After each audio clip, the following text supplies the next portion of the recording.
एक सवाल और इसमें भी शायद पाकिस्तान के लिए एक मैसेज था। पाकिस्तान ईरान और अमेरिका के बीच एक मीडिएटर की भूमिका में है, लेकिन सवाल रूबियो साहब से हुआ कि भाई जो आपकी जो बातचीत हुई भारत के साथ, क्या उसमें पाकिस्तान के रोल के बारे में चर्चा हुई? अब आप सुनिए इसमें उनका क्या जवाब रहा कि भारत के कंसर्न्स की बात हो रही थी। तो अमेरिका क्या समझता है भारत का कंसर्न पाकिस्तान को लेकर क्या है, वो सुने आप। They're concerned about the things they're always concerned about, obviously. India is always pointing to the fact that there are armed terrorist groups operating from Pakistani territory that target India. They're always concerned about that.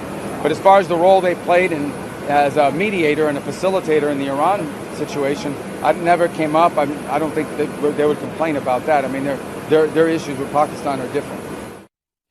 मुझे लग रहा है हम ये अब जो भी उनका ब्रीफ होगा इस विजिट का, वो बड़ा खुल के बोल रहे हैं। और भारत के कंसर्न्स उन्होंने कहा, भारत हमें बताता रहता है कि वहां पर आतंकवादी अड्डे हैं, इसका मतलब वो इस बात को जानते हैं और ये इसको एक्सेप्ट कर रहे हैं वो एक तरीके से। और हम स्ट्रेटेजिक लेवल पार्टनर है, पाकिस्तान टैक्टिकल।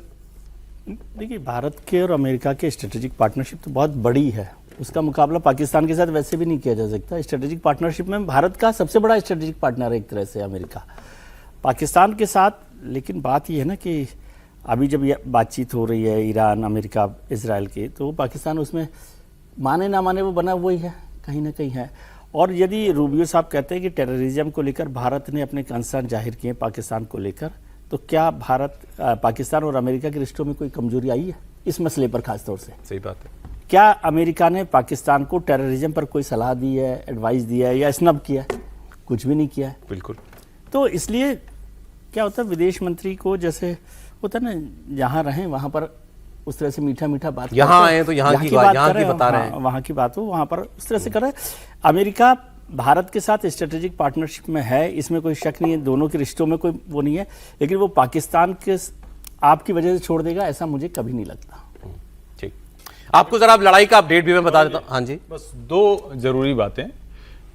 विदेश मंत्री डॉक्टर एस जयशंकर ने अमेरिकी विदेश मंत्री मार्को रूबियो के मुंह पर कहा कि हम रशिया के साथ अपने रिश्ते रख रहे हैं और हमारे जिसकी बार बार बात होती है कि मल्टीपोलर, मल्टीलैटरल, ये एक बड़ा बदलाव है और भारत की ताकत को भी दिखाता है। दूसरा, ये भी कहा हमें जहां से जरूरत होगी, हमें हमारा ऑब्लिगेशन किसके प्रति है?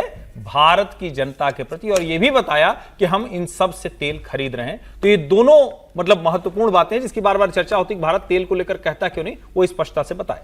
अमेरिका और ईरान की लड़ाई का अपडेट जो है, इस पर भी बहुत एक और चीज है, रसिया और ये कहा गया है वो तो ठीक है, लेकिन क्या अमेरिका के जो भी रेस्ट्रिक्शंस होते हैं या जो भी बात वो कहता है, भारत उससे कहीं आगे जाता है, सीमा पार करता है? ऐसा भी नहीं है, लक्ष्मण रेखा नहीं लांघता।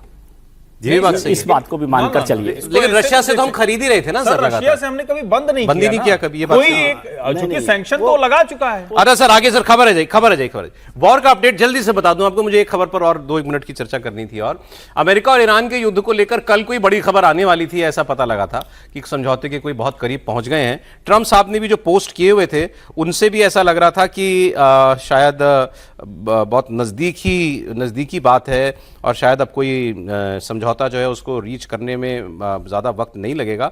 लेकिन ऐसा हो नहीं पाया। लेकिन ट्रंप ने यह जरूर कहा कि मैंने ये निर्देश दिया है कि जल्दबाजी में मत करना, जो काम करना आप अपना टाइम लेकर के काम करो और इस बार पक्का काम करके उठो। तो ये भी एक पॉजिटिव सिग्नल है कि ट्रंप शायद किसी समझौते के करीब, ईरान के करीब पहुंच पा रहे हैं। अब देखिए, अब इस पर जब ऐलान होगा तभी हम लोग बात कर पाएंगे।